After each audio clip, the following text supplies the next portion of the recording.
Be still and know that I am God. Be still and know that I am God. Be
chapter number 13 verse number 12 kufundeka kanje.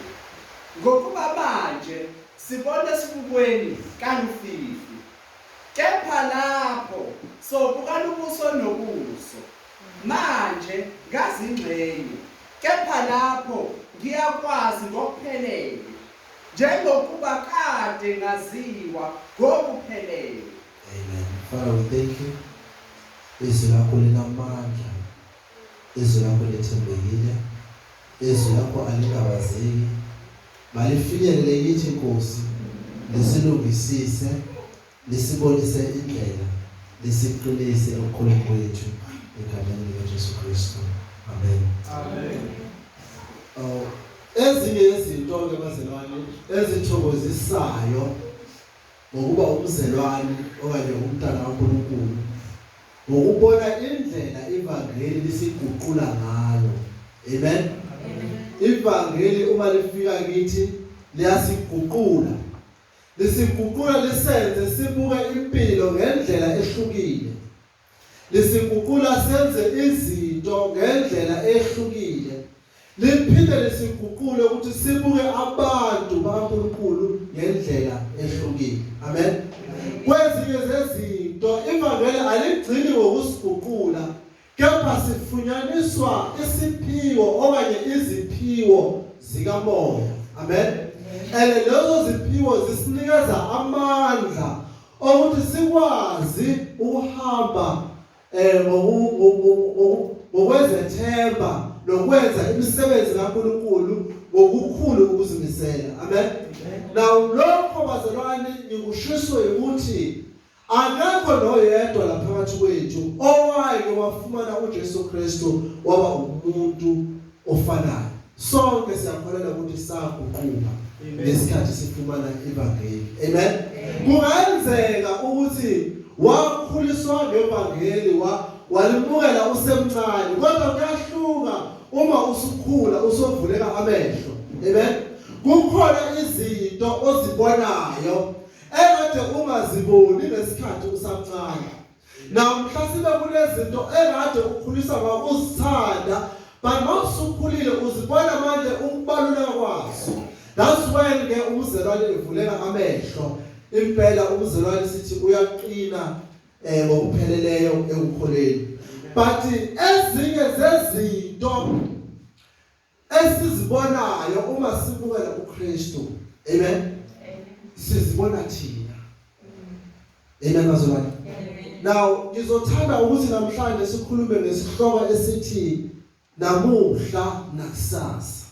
Amen. Amen. Now and then. Amen.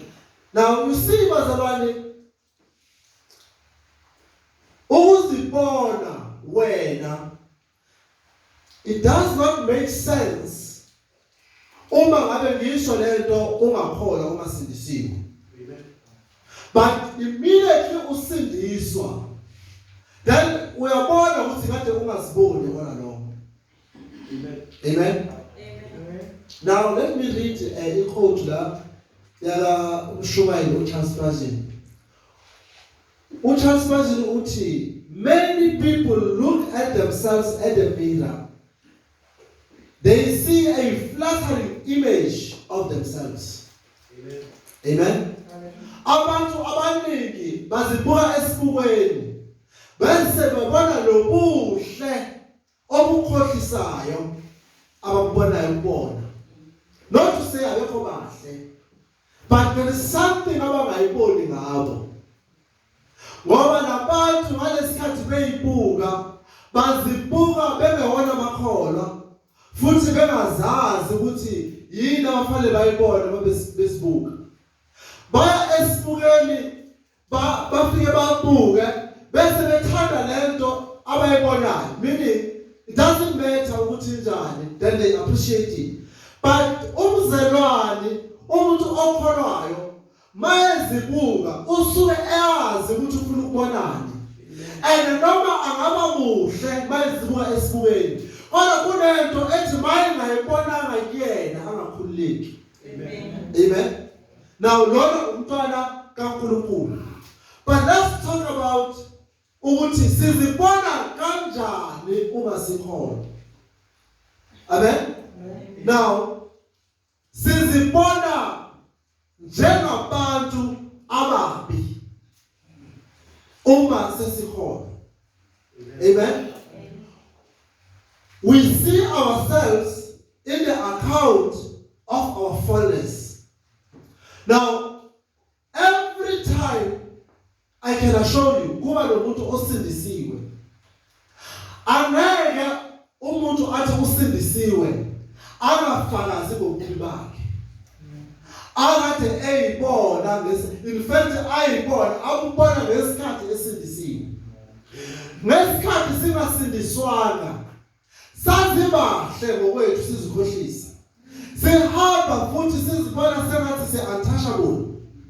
Amen. Sasihamba sibona sengathi siziqhenya ngezibongo zethu. Sidlo nezithakazelo zethu. Sihamba, you know, I always say this bazalwane. There is a difference kumntwana kaNkulunkulu nomuntu wezwe. Abantu basezweni imfundiso zabo zithi zigqaje mawuyintombi. Amen. But immediately sifika kuKristu lithi iBhayibheli babusisiwe abazithobile. Kuba nomehluko omkhulu. Amen. Mawuhamba manje uya emcimbini wentombi lapho bathi mawuyintombi kufanele uzazi. Amen. Bathi mawuyinsizwa kufanele uzithembe. Wabona insizwa yakaZulu iphethe induku ivunulile ya emcimbini. Istep sakho ngasibona ukuthi hayi no. Yasithemba lensizwa. Amen.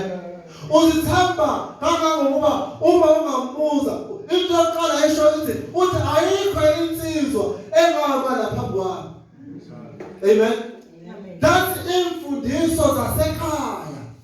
Imfundiso zakithi zingabosindiso. Amen. Kodwa mase sisindisiwe siyaguquka.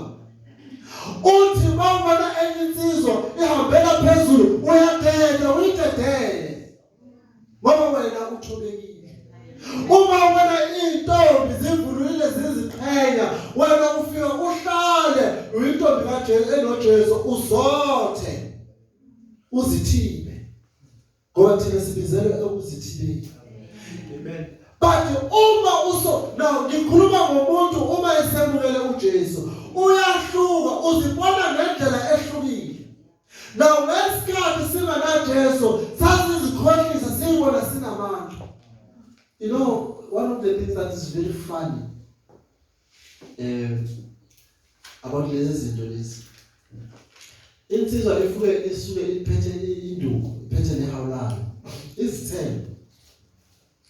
Mayisifika lapha kuzenzeka izinto eziwu-2 masibeshayana lapha lezi insizwa. It's either kushawa lo munye or kushawa yena. Bear in mind ukuthi labantu baye empini bobabili bazi ukuthi mina hayi. Ngeke ngihlose bantwana. Mayiseshayiwe emakhaya esekushlembile insizwa kuthiwa akaze ngihlale kaZulu. Kuthiwa iyathatha iye nawe emfuleni yokugeza ingeba le. Manje ngisibuze ukuthi njengoba kade ubuye lapho uhambela phezulu usiyogeza usothini manje. You see, now suke sehlukile. Now insizwa isahambeli phezulu. Kusho ukuthini lokho bazalwane? Ubezikhohlisa. Bona no. Amen. Ubezibuka esibukeni and then wabona lento enkulu engathinteki. But mase face reality uyabona ukuthi he is nothing. Now that's what evangeli elikwenza kithi. Liyasishaya, lesithobise and sizibone ukuthi asilutho. That's why uMapostle Paul uthi noma ngabe kuthiwa uthi uyibe kanjani lapha Corinthians 11 uthi angenakho ukuziqhenya kepha ngiyaziqhenya ebuthakeni bami ngoba la ngimthaka khona ila nginamandla khona kuye uKristu. Amen. Meaning la kuthiwa khona ngimthaka mina ngijabula lapho ngoba ngiyazi ukuthi uma mina ngiziyehlisa ngibabuthaka lapho khona ngiqinile uKristu. Kepha uma ngiphakama uzathi uJesu ngoba abaphakeme bayakuthotshiswa. Amen. Now you see it's very very important to understand ukuthi uma sifika kuJesu Kristu, amen, sifika sizibone ukuthi impela asilutho bese futhi sigcwala ukubonga athi wathi uMapostle Paul kepha siyabonga uJesu Kristu owasisindisa. Amen. Because ukube noJesu akekho ngabe sisaqhubeka singelutho kodwa sicabanga ukuthi siwutho. Amen. Nansi inkinga la ikhona. But now that we see and siyabona ngempela iqiniso ukuthi libe ekutheni ngaphandle kukaKristu sasifile kepha manje ngoba uKristu seduze wethu sesiyaphila kuye. Amen. Then we begin to realize ukuthi ya besiphila amanga nali iqiniso lithi uJesu uyaphila impela wasifela. Amen. Now umbuzo enginawo for wena umzalwane namhlanje ukuthi how do you see yourself today? ngabe mawusibheka uzibheka ndlelani uzibheka ugcwele ukuzithemba noma uzibheka ugcwele intobeko ithemba lakho likuKristu na amen uzibheka now this is a very important question bazalwane uzibuka every day uma uzibheka uzihlola uzihlolisisa uzibona njani na amen now let me tell you the story. Read me Isaiah chapter 6 verse 5.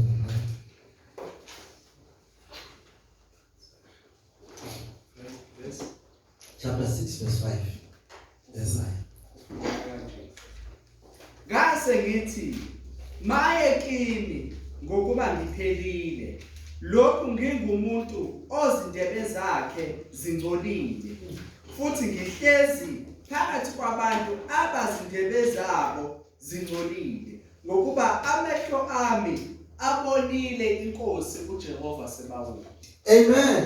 Amen. Now, Isaiah umprophet lithi iBhayibheli wafika endlini kaNkulunkulu eyokhuleka. Amen. Eyokhulekela isizwe ayisazi ukuthi sinamandla. Isizwe ayazi ukuthi silahlekelwe inkosi yayinamandla. Lithi iBhayibheli uwaya lapha ekhathazeke nesimo sikaIsrayeli emveni kokuthi balahlekelwe unkosi uZia ekade bemthemba bembona njengeqhawe nabo futhi bezibona beyisizwe esinamandla ngaphansi kobuholi bukaNkosi uHosea. Amen. But lithi iBhayibheli mayisefika wafika wabona umolo wabona uNkulunkulu ehleli esihlalweni sobukhosi. Amen. Lithi iBhayibheli ingubo yakhe igcwele ithempeli. Ithempeli nalo ligcwele inkazimulo.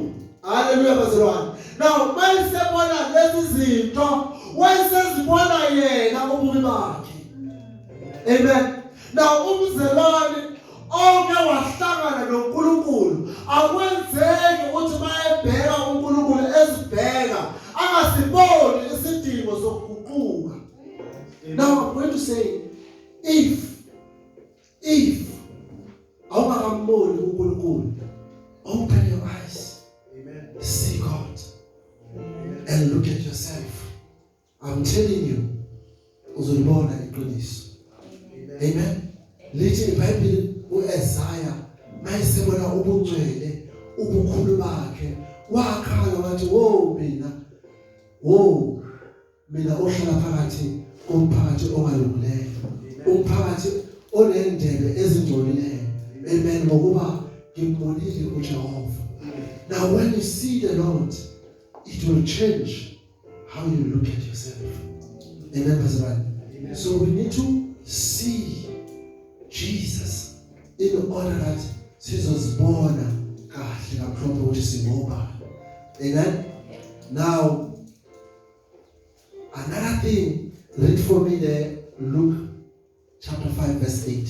Amen. Hallelujah. Amen.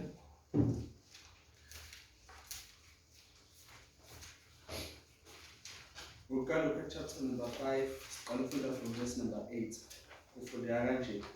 Kuthe uSimon Petro ekubona lokho waziphonsa phansi ngasemadolweni kaJesu wathi suka kimi Nkosi ngokuba ngingumuntu oyisoni.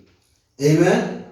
Now again iBhayibheli yasifakaza for the second time in the Bible ukuthi umpostoli uPeter engakabi umpostoli esawumuntu owayeziqhenya ngobujuda bakhe owayazela ukuthi wasicircumcise abesuku ngoba amaJuda ayezazi bazalwane bahamba baya elwandle bayozingela inhlanzi uJesu uthi kubona phonsani phakathi la kade niphonsa khona futhi namuhla ekuseni bathi Nkosi kusho yena futhi uPeter ngoba you see uPeter wayezazi ukuthi when it come to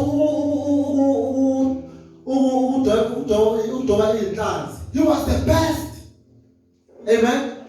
He has done this for many years. I know. Ukuthi uma kade uhlulekile ebusuku, give up ekuseni nanguthole lutho. Wayezazi. But uJesu uthi no. Forget about wena nokuthi wazini. Just do lento engiyenze. Phonsa futhi la kade uphonsa khona. Lithi iBhayibheli mayisephonsile uPetro uba nenhlanzi ezizubaningana. UPetro mayibheka lesisimo kuthiwa wachela kuJesu wangobuso wathi suka kimi Nkosi mina ngiyisoni. When he see the power and the glory of our Lord Jesus, then was born ukuthi uyisoni. Amen. How do you look at yourselves seloko umukela uJesu na? Amen. Do you still look at yourself njengalomuntu one pride ozaziyo? Amen. Do you still look at yourself ethi intombi yakwabo enyathela kuzwakali? Or uzibona ngensizwa enamandla? Amen. Engabhedelo. Ngabe usazibona? Bawukuthi usazibona kanjalo? No. Look at him. But don't look at you. Amen. Look at Jesus. And then usiyazibona. And then uzothola i-answer. Amen. How do you look at yourself? Ngizoku-encourage mzalwane ukuthi be wiser. Amen. Look at Jesus. Amen. Focus on Jesus. Keep your eye in Jesus. You see, another event, lithi uPetro wambona uJesu ehamba phezulu kwakhe. Mayibheka bavumelana nabafundi bathi hayibo, engathi uJesu lo. Uthi uPetro mfundisi uwena na, lithi uJesu uthi yimina, uthi mangize kuwe. Wathi uJesu hoza, kuthiwa uPetro wawoka ebheke kuJesu. But something happened mayihamba phezulu kwakhe. Lithi iBhayibheli wasusa amehlo kuJesu. Wabuka inyawo zakhe la hamba khona, waqala wacwila. Wakhala wathi, Jesu, ngicela ungibambe, nangu uyacwila. Futhi uJesu wambamba ngesandla, wamphakamisa. You see, I want to tell you bazalwane, uma sihamba uhambo lobuKristu, kumele amehlo ethu abheke kuJesu Kristu. Amen. Ngoba uma sisusa amehlo ethu kuJesu oyiNkosi nomsindisi, impela njengoPetro siyakucwila. Don't now umbhali John Piper uthi the worst thing that you can do is to look at yourself, turn to yourself for a solution.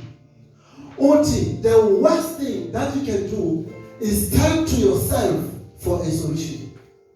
Ilona laphutha ongalenza ukuthi uma unenkinga uzibheke wena ufaka ukuthi ungazisiza. Then you have faith. Look at Jesus. Ingakho umhlabeli athi ngiphakamisela amehlo ami eintabeni lapho khona usizo lami luqhamuka khona. Amen. Because usizo lami aliqhamuki kumina, aliqhamuki kumphakathi lo ongenawo, aliqhamuki futhi kule mali enginawo okanye le influence le connection enginayo, but usizo lami liqhamuka phezulu kuBaba. Amen. uNkulunkulu. Amen. So bazalwane, we need to look at Jesus. Now umbhalo kaHebheru usho kanjalo uthi, so bazalwane, seloko sinobufakazi ifu elingaka lobufakazi olusikakile, uthi asigijimeni ke ngokubekezela sibheke yona iNkosi yethu engumbhali nomphelelisi wokukholwa kwethu. Amen. How do you look at yourself? Oh, ubhekaphi mawunenkinga? Amen. Amen. Now, day by day, uma sizibheka sesikholwa, sizibona singelutho. Amen. Sizibona singelutho. Kodwa uma sikholwa, abantwana bakaNkulunkulu babizeka. That's why I always emphasize that one of the best and the greatest sermon eyangiyashunyayelwa emhlabeni uMatthew chapter 5. Amen. Babusisiwe abazithobile. babusisiwe ababunene, babusisiwe abadala ukuthula. Zonke lezi zinto bazalwane zibiza qala intobeko nobumnene, hayi impakamo nokuzazi. Amen. Amen. Amen. Kumele ngasoso. Now you see, bazalwane, let me be more practical. You know, there are small things even within your family. Emdenini. Uphikisana nosisi wakho ngenye into because of the pride. The end up ningazonanga ngempela. Nixabane like seriously because you look at yourself and you look at the person. But sometimes even uphikisana nosisi wakho noma nomfowenu. Susamehla kuyena, susamehla kuwena. Cabanga uJesu ukuthi yini uJesu obengayithanda. Ori ngokuka Jesu le issue bengayihandlisha kanjani. Amen. You will notice ukuthi uJesu ubezothi kuwena mntanami zehlise. Amen. Kunezinto mhlasibe emndeni lokho ubaba. You know, sometimes I humble myself even before my son. Ebengarecognize. Unokwenza iphutha sometimes. Then ngibona ukuthi la ngithule ngithi it's okay.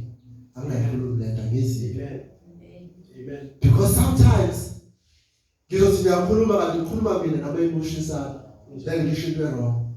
Amen. You see, we need to look at Jesus and then find the solution. But when we look at ourselves, don't find anything. Because thina bazalwane asina manje ukwenza lutho. But uKristu khona manje enzindiso. Amen. It is a great thing for us to realize that our emptiness, amen, to realize our emptiness so that we can receive the fullness of God. Balulekile bazalwane ukuthi sizibone njengabantu aba-empty abanganalutho ukuze sikwazi ukumukela okanye lokugcwaliswa ngobuNkulunkulu. Ngoba asikwazi ukugcwaliswa ngobuNkulunkulu uma sisagcwele ubuthina. Amen. Asikwazi ukugcwaliswa ngobuNkulunkulu uma sisagcwele ubuthina. That is why umpostoli uthi abazalwane baseKorinte babegcwele ububona. Omunye ethi mina ngikhuluma ngezilimi ukudlula wena. Omunye ethi ngiprofeta ukudlula wena. Omunye athi ngihlabelela ukudlula wena. They were looking at themselves and basi comparison nabanye abantu. Then base bayaconclude ukuthi bona bawubani. But umpostoli babebhalela encwadi uthi lalelani okwamanje asingaboni kahle. Sisabona kufifi. Kodwa uma sifika kuyena then sizobona kahle. Now and then there is different. Indlela esizibona ngayo manje izohluka mhla sifika ekhaya ezulwini. Amen. Indlela esi-understanda ngayo manje izohluka mhla sifika ekhaya. So that's why manje sibizele ukuthi sithobeke until uJesu ebuya. Yima sizoqala ke sikhulume ngokupheleleyo. Okwamanje sento esiyenza bazalwane, we are only testifying or we live in the life of testimony in Christ. Amen. But then there is nothing that we can say about us. Amen. That is why bazalwane last week ngithi mina umsebenzi womzelwane osindisiwe is to over exaggerate Christ. Amen. Umsebenzi womzelwane ukuthi akhulume engaphezi ngoJesu. Don't mind abantu babethu uyistina as long as uyistina ukhuluma ngoJesu. Don't mind abantu babethu ukhuluma kakhulu. Because you see abantu abafundile banama-terms abasebenzisayo abosopolitiki bathi propaganda. Noma ngabe usho into right bayakwazi ukuyijika. Bathi hayi lo is a fanatic, religious. You see? Bathi hayi lo hayi lento yakhe yokukholwa is too much. Iyaphazamisa. Amen. So we are not discouraged. Why? Because we are not looking at them and what they say, but you are looking at Jesus. Amen. Amen? Amen. Once we see ourselves, we repent. That's another thing. Amen, Mazalwane? Uma sizibona siyaphenduka. Now, abazalwane abaningi sihlele nabo enkonzweni. They have never seen God. That's why bengaphendukile even bephakathi enkonzweni. Now, let me ask you this. Have you changed? Amen? Ngabe uphendukile yini na? If ungaphendukanga, I'll tell you why. You have not seen Jesus. Amen. Because if you have seen Jesus, you will see also umubi and ufanele uphenduka. Amen. Ngabe uphendukile yini na? Because abantu abambonile uJesu baphenduka. Amen. Abantu abale bahlangana naye uNkulunkulu baphendukile. And if you haven't changed, ama-habits akho akudala usayenza ngenhliziyo ekhulekile, or if slightly mawuyenza something okade uyenza kudala embi uba nonembeza, that's the slight change right there. That's why Apostle Paul uthi okwamanje we see dimly in the glass. Asingakafinyeleli lapha ya. But if kunalokho okuncane okubonayo ngokufiphala kweglass, something is happening in you. Jesus is doing something new in your life. But if usayenza izinto zakudala ukhuleke, then I call you, my friend, come to Jesus. Look at Jesus. Jesus will change your life. Amen? Many people, they complain. And when we take people who might help, bad drugs, and they get there, they come back, the same people. Or bayabuya, be clean, you see, labo bantu abakazi bambona uJesu. They were only fed ngama-instructions lapha e-rehab ukuthi wenze ukuthi, but abatshelwanga ngoJesu. Then bayabuya ongathi edla idakamiso, nawe usephendukile usentshontsha imoto. Hayi kungcono mina angisazi edla idakamiso. I've seen, you see those running. Staying about has opened my eyes. Angahlala emount, leaving you. You see mawuhlala emount, crime is very high there. And the people are used to it. Uzwa omama nosisi ufana ezogebeni. Mayibuya esebenzile ugebeni uze bathi ungcono. Yazi abe engcono usibanibani asatshontshela abantu bala endaweni. Usentshontsha lapha eMandiyeni. Nakuthi ePhoenix seduze kwaseMawu. So mawugama hamba uyogada ePhoenix ubuye. Awuyaphetha uma wakho jabule. And noma mayejabula athi noma ngabe uphazamile ngelinye ilanga wantshontsha umakhelwane uyakudefine athi no usibanibani akantshonzi la ngiyamazi mina umntshontshe eMandiyeni yusibakona lokho ehlazo usentshontsha but akakuboni. You know why? He has never or she has never seen Jesus. Amen. Ubuka ingane yakhe and uyajustify. But you see ukube uke wabona uJesu wayezobona ukuthi there is a problem ngengane yami. But the problem is akakubona uJesu. You see, not only about most of our township, that is a lifestyle. You see, kunentombi zamagitha.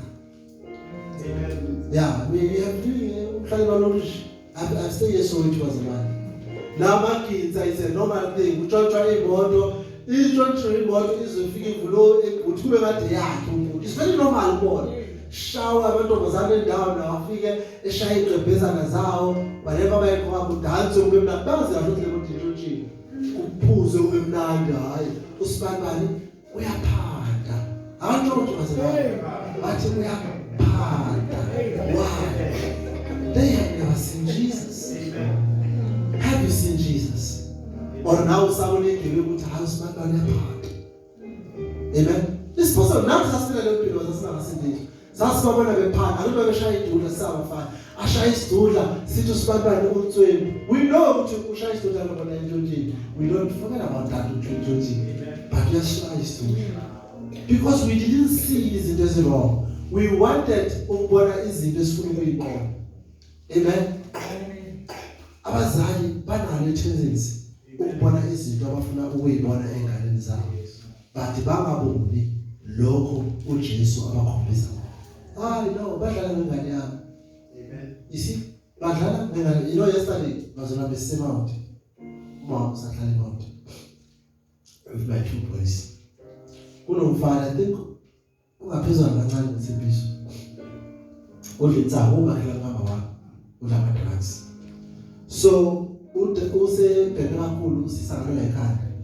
So ngibona izingane lezi semzolo kahle bahle babheka semnyango. Bale behleka beqhubana. Ugogo usiyaza kanaki. Sengithi mina awulaba bahlekayo. Ugogo uthi hayi bahleka lokho kwala. Awulugogo ujwayela. Uthi bahleka lokho kwala. Umfana wehlweni uka. Uhambe ngakwelemini uyahamba awujika lamahamba. Uyenzele into kwakazi baphele hour. Phamba lekhaya. Uthi ugogo no. Wabona nje benje.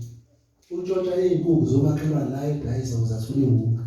And as a result, uma wakhe akaboni ukuba bakuna lokho uxabene nomakhelwane ubona ukuthi umakhelwane bazolingana futhi bayayithatha ibona bayithatha uyazazi ukuthi ingane yakhe idla amadrags but mayigula lekhanda ukhoba ugogo ungaphezulu ngoba ukudlale ngogogo kuthiwa ugogo ngazuza lapha hayi uthakazwa ugogo lo uzuza ingane yami iberadical. You know why? Abazali they look at ingane zabo and they see lento abafuna ukuyibona. But le ephambi kwabo abayiboni. You know why?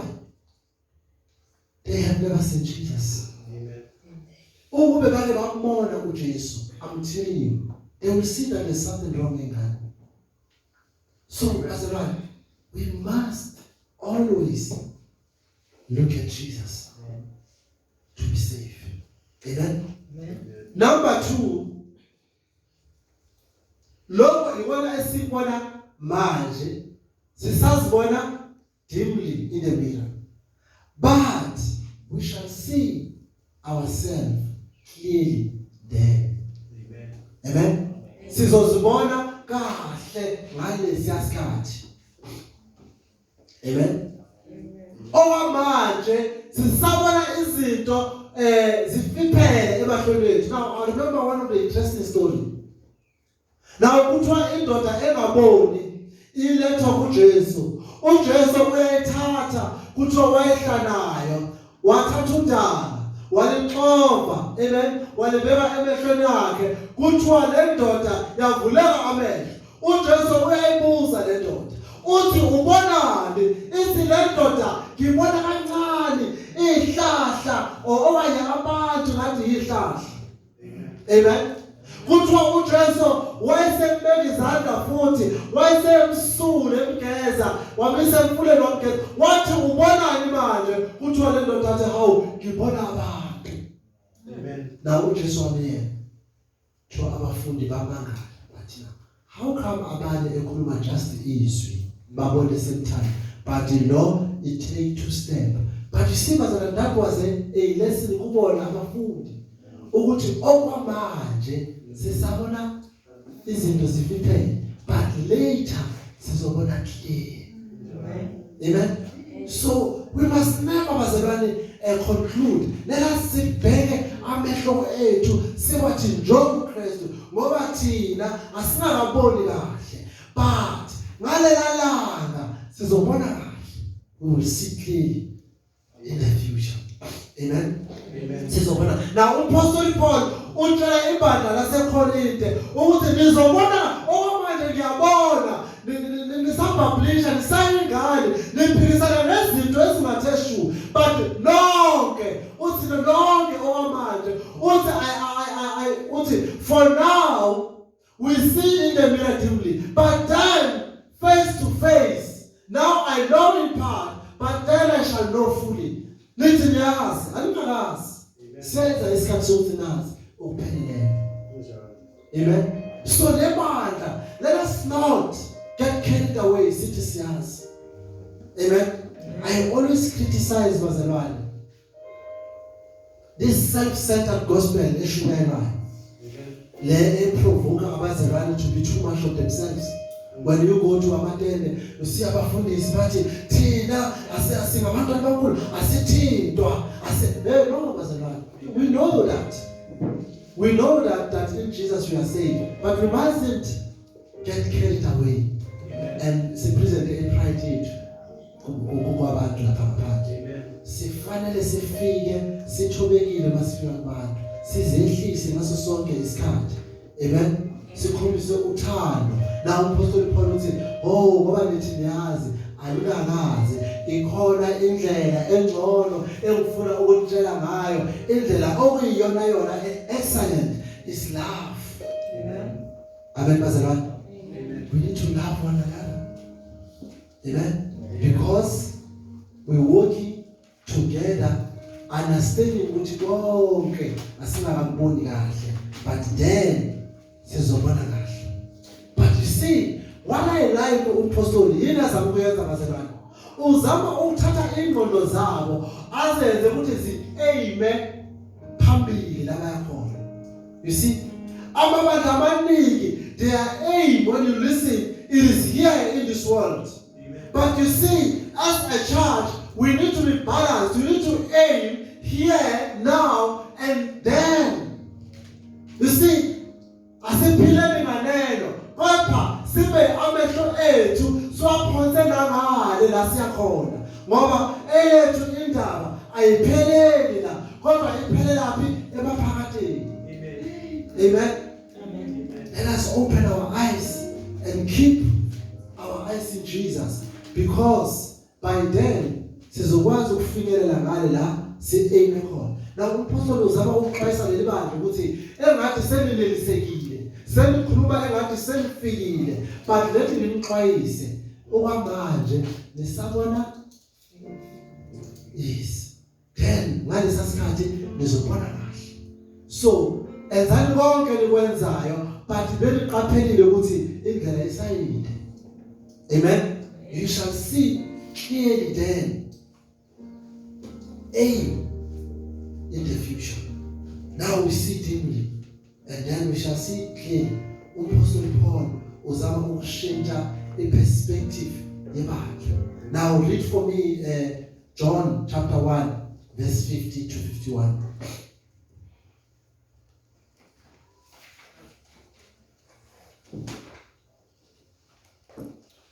uJesu waphendula wathi kuye, ukholwa ngokuba ngithe kuwe ngakubona uphansi komkhiwane na?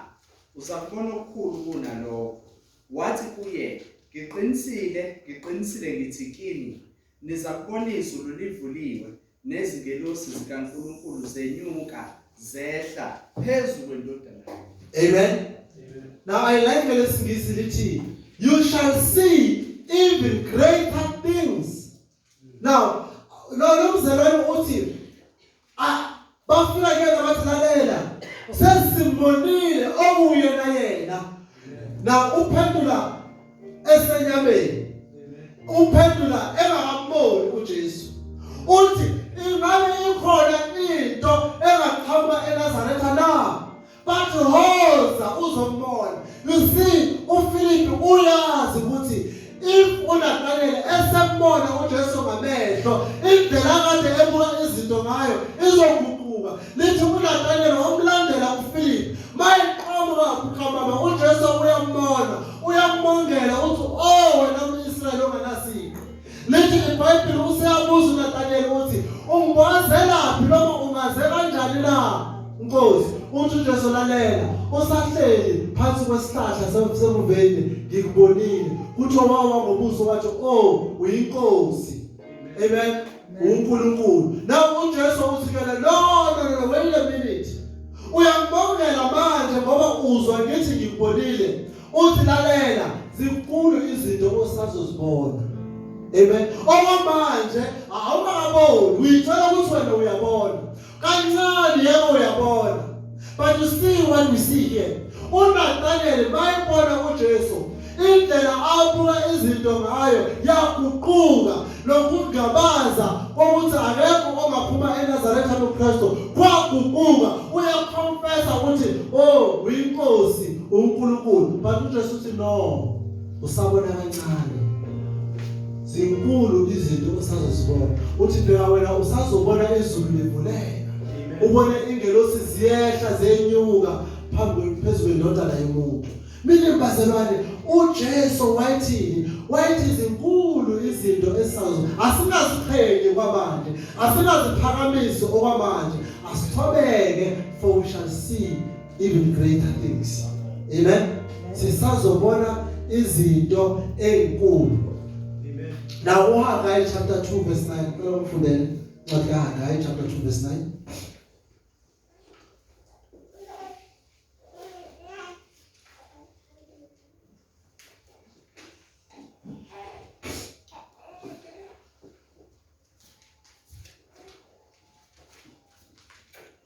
Verse number 9.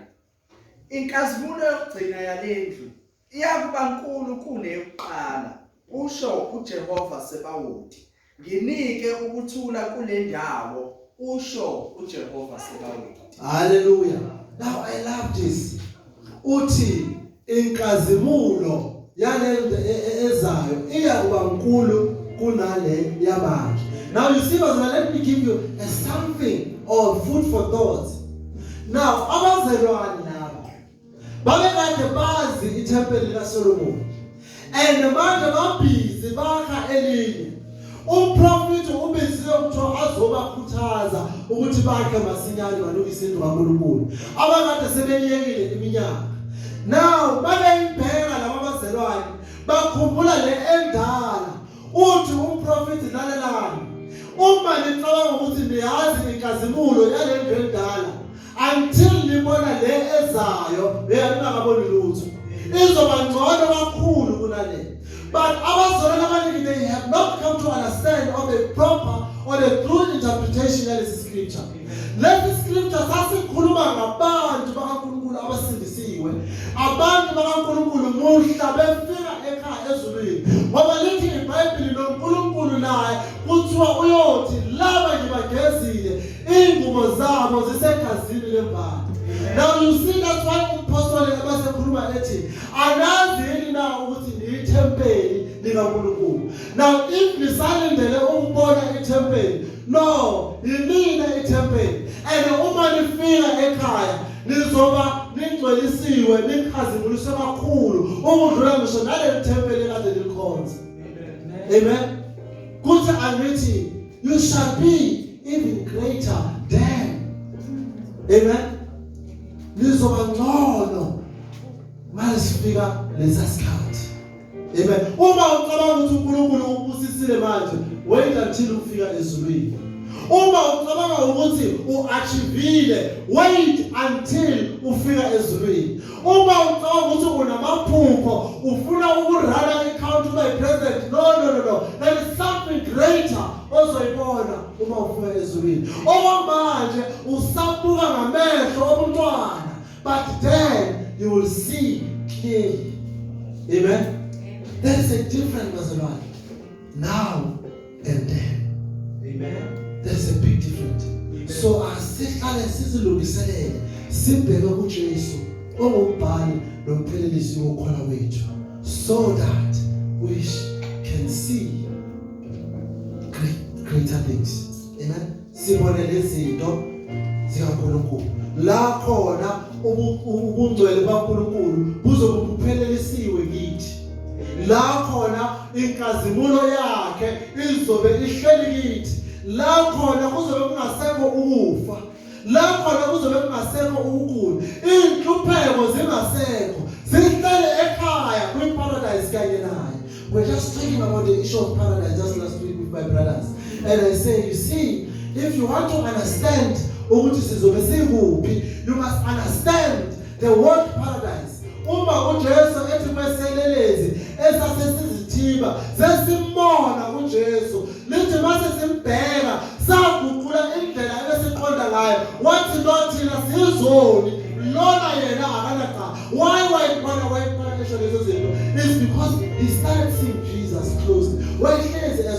Now mayibona uJesu uya-admit ukuthi no mina ngiyadeserve ukuba la. Mina ngikufanele ukufa ngoba vele ngiyisilelesi. Kodwa lo yena akakufanele ukuthi owesephenduka wathi, "Oh Nkosi, ongikhumbula kwi-paradise." Uthi uJesu manje ngiyobe nawe kwi-paradise.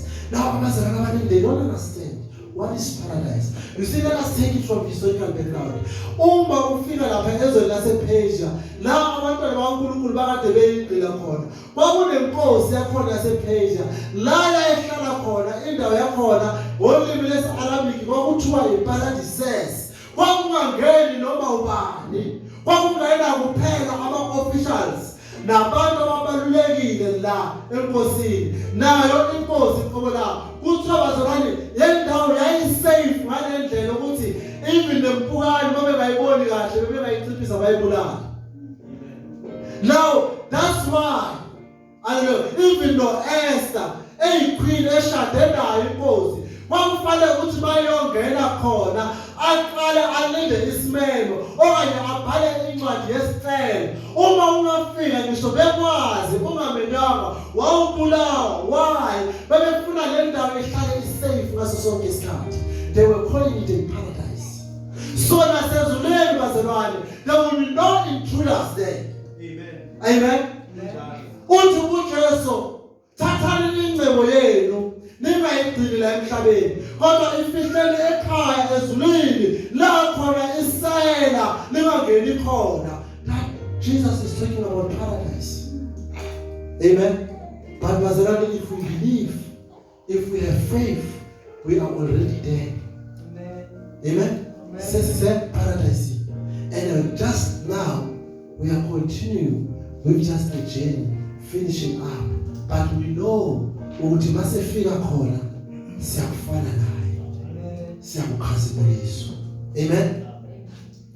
uNkulunkulu beke kubukithi so besingasaqaqeli bazalwane. Now sesivala bazalwane, lento isho ukuthini? The last point, this is a appeal for gratefulness. Amen. Lokho kubiza ukuthi sigcwale ukubonga, sibe ngabazelwane abaphila begcwele ukubonga.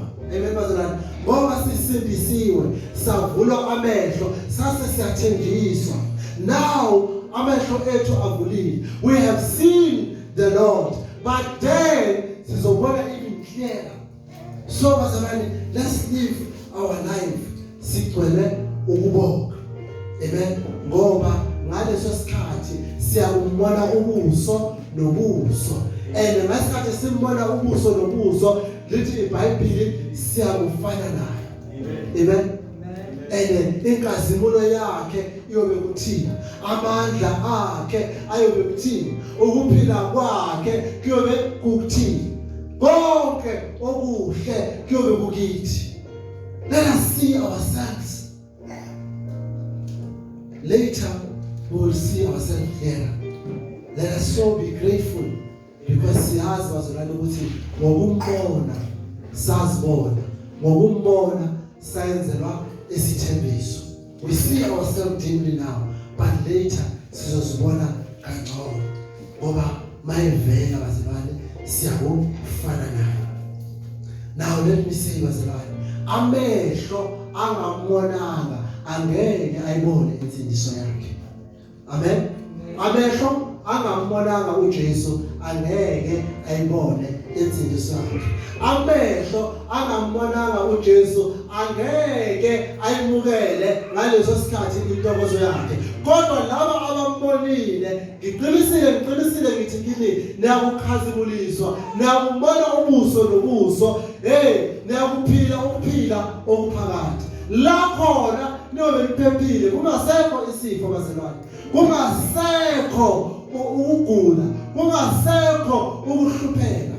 Amen. Now yesterday we spoke about Bobo, washo into that's striking, into ejwayelekile. But you see ezinye zezinto uma uzwa umuntu ezisho futhi convicted ekumoya, uthi uGogo ngokuba siyazi ukuthi siphilela ukuthi ngaleso sikhathi ngosuku lokugcina uma silala sazi ukuthi silala sibephi noNkulunkulu. Umoya wethu uyakuba kuphi. Kusho uGogo izolo sehleli lapha kaMamdini. So it was striking to me to say, no, uGogo understand this.